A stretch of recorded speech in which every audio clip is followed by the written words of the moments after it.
like the tie is severed. Like, it is genuinely an emotional loss. It's an L. The older you get, the more acutely aware you are that it really matters who I spend time with. Those expectations of what the friendship looks like has to change. Hey, what's up? I'm Adam if you're new here, and if you're returning, then you know. What's good? Let's talk friendships in your 20s. Now, I'm talking about maintaining friendships, losing friendships, making new ones, because I have had my fair share of experiences, and some have been great and amazing, and others have been really tough. And your 20s is an interesting time because so many things are changing, like your life's changing, your responsibilities, those of your peers and your friends at the same time, and like what every day looks like. And also, you don't have that kind of pool of people that your peers around you all the time, where you can meet, like the likelihood of meeting somebody who you have shared interests with, or you just click with, and you vibes and whatever it is, and you bring out the best in each other. It's kind of reduced, right? You don't have the peer group around you all the time, and so you navigate friendships and making new ones in new ways. So I kind of want to reflect on some of my experiences and some of those lessons. And just have a little conversation, a little chat about friendships in your 20s. Okay, so let's start with losing friends in your 20s, which is maybe not the best place to start, but it is a reality. In your 20s, I feel like friendships seem so intense. Now, I'm not saying that they don't afterwards. I mean, I have only done like my teens and 20s, so I can only speak on that. But when you're friends with someone, say for 5 years, at age 20, that's like a quarter of your life. So those friendships seem so intense, and they make up such a big part of your life. Like, I've had friends since literally I was 4, and we're still friends. The transport around here just doesn't want me to be great. Like, it's just making so much noise. But yes, I'm talking about my friends and those friendships that I've had and the ones that I've lost. It's weird because you talk about like your life, you plan your life with your friends. You're like, when we get married, you're gonna be on here, and our kids are gonna play together, or we're gonna go on holidays. And so when it kind of falls apart, it can feel really, really rough. Like, some of my friendships that I have had to, that we've broken up, we've stopped being friends, it's felt really like a heartbreak, which is kind of the first lesson I think I learned, which is when you do lose a friend, you kind of have to allow yourself to mourn and accept a loss. It's not just, friends come and go, which I know that saying is thrown around, and of course a lot of older people like to say it to young people, don't worry too much, which I guess is true to an extent. But at the same time, when you invest so much time and love and care into somebody, or a set of people or group of people, and you lose them, like the tie is severed, like it is genuinely an emotional loss. It's an L that I think not a lot of us really take the time to process. And I think I've definitely done that in the past, where I have, just kind of glossed over things and been like, okay, just keep it moving, gotta keep getting on with life.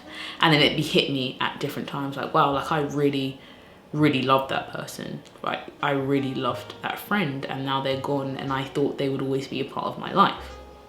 So I think learning to kind of process that and take time to dissect how you feel and everything that happened, and be able to take away the good and the bad from it, is a really, really key step in losing friends. I think the second thing that I definitely learned through these experiences of losing friends is accepting where I may have gone wrong as well. Like, it's quite easy when relationships break down and friendships to kind of blame the other person, or especially if you're hurt, only see what they've done wrong. And that's not to say that they haven't done things wrong and they haven't behaved in ways that are unacceptable, but that also doesn't completely negate the fact that you may have also done things that were unacceptable, or done things that hurt the other person, even if you didn't know it. And so it's reflecting on that, perhaps if not mend that relationship, at least allow you to walk away knowing that this is something I don't want to repeat. Right? Like, when I have friendships and I'm building them and maintaining them, I don't want to make those mistakes again, if I can. Like, we're all humans, so things happen, but at least then you're conscious of it. And again, it's something that I had to really think about, like, okay, cool, I've been wronged in this way and hurt. Could I have handled situations differently? Could I have voiced my opinion earlier? Could I have done certain things that may have, even if it hadn't salvaged the relationship because their actions weren't acceptable or whatever, it could have at least helped in the grand scheme of things, or even just for myself and like the way I want to carry myself in friendships and stuff, and the way we think about ourselves in our relationships. A really interesting thing that I learned is that try to leave on good notes where possible. I think most relationships in life, if you can leave on a good note, it's always going to be better than a bad note. But at the same time, do not be afraid or feel type of way about having to remove people from your life. And I mean from your social space.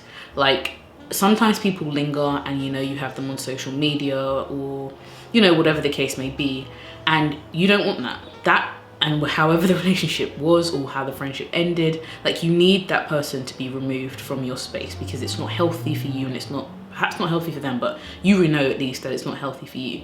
And I think it's okay to do that. Like your social environment is as important as your physical environment. In some cases more so, because we spend so much time there. And so accepting that I might have to remove this person or these people in order to make my environment more conducive with me is okay. And I know you're like, oh gosh, is this gonna start another fight? Like, well, is this gonna start a problem? Are people gonna think? You have to decide what is going to work best for you. Okay, so let's talk about maintaining relationships in your 20s now. Like I was saying, it's so weird when you're going from school to pretty much adulthood, and now you may have a 9 to 5, you may even have a relationship as well as your friendship, as well as going to the gym, as well as getting this done, and so there's more of a balancing act to be done. And when you're so used to a certain level of connectivity with somebody, say like from school time or from uni time or whatever, then there's like a transition that has to happen. And again, I'm not sure that I've spent some time thinking about in the moment and thought about how important it was, to get that transition right. And it can be quite a sensitive time, because if you're used to being able to connect and reach out to someone all the time, and then now their responsibilities are changing, like mine or yours, and so you can't just text back all the time. Like, I've got stuff to do, you've got stuff to do, you may be at work, or you may be with your partner, or things are changing, and so those expectations of what the friendship looks like has to change. And I'm saying this all from kind of experience of times it's been well and gone well, and other times it's like, oh, like I haven't heard from this person in a while, and your options are either to sit there and kind of be sour, or reach out yourself and be like, hey, I haven't heard from you in a while, like how you doing, how is everything, I miss you, and whatever. It's a balancing act again, because like I said, nobody wants to be the person who's always like reaching out, like a one-sided friendship. Then something may be going on and you might need to check on that friend, or the friendship may have been coming to a natural end, perhaps, even if nothing's happened. But yeah, so like the kind of things I've learned from maintaining friendships, and I guess I've alluded to one already, which is making active time. Something like when we were at school and things just fall into place. Now it's about actively setting out time to meet people and, go out for coffee, go for brunch, or, go to the cinema together, or even go on holidays together. Like those are more active processes that have to happen now. And so bearing that in mind, if you want to maintain and nourish friendships, is a really important lesson that I've learned. I also think voicing your opinion is really key to maintaining friendships. Especially, like I said, when everyone has lots of things going on. If something is irking you or upsetting you, or, just making you feel maybe a type of way, we're big people at this point. Like, it's not like when we was in school and you just kind of twist up your nose and don't say anything or whatever. Like, it's really important, I think, to voice those feelings, especially if the relationship is something that you care about. Like, if you care about that friendship, your options are you don't say anything and things get worse, or your friendship kind of dies out, or you say it, yeah, they might feel a type of way, but at least you can talk about it at that point. Or they may say, hey, you know what, I haven't been doing this because this has been going on and I really needed this time. And so many things can come out of just talking about things in more depth. I'm not sure why I'm choosing to have a hot chai latte when I'm clearly sweating my edges off. I guess the final thing, and something that I'm still working on this, right? Like, it's still kind of an evolving machine and lessons to be learned. But this is making friends in your 20s. And it's interesting because your method of making friends throughout your teens and your early 20s is one way. And now when you have, like I said, balancing all those things, you're in different environments. You may be at work with people of varying age ranges. Like, at work where I am, I'm pretty sure there's people who are like in their 60s, 70s, and there's people who are around my age, in their early 20s, mid 20s. That's kind of the age range anyway. And so it's kind of finding that balance, or if you go out certain places. And so making friends in your 20s, especially people that you feel like you connect with, because your time is very valuable, right? It's always valuable, but the older you get, the more acutely aware you are that it really matters who I spend time with, because people feed into you and you feed into them, and who you surround yourself with can be the difference between how your life turns out and the trajectory of your life. So friendships have and take on a different meaning, as well as the love and the fun and the humor and all those things. They have another element to them at this point. So I think making friends is interesting and there is a complicated place to navigate, but here are the few things I think I've picked up. The first is be open to talking to people wherever you are. And the reason I said this is because one of my kind of more recent friends, I'd say, like in the last few years, we met on a train.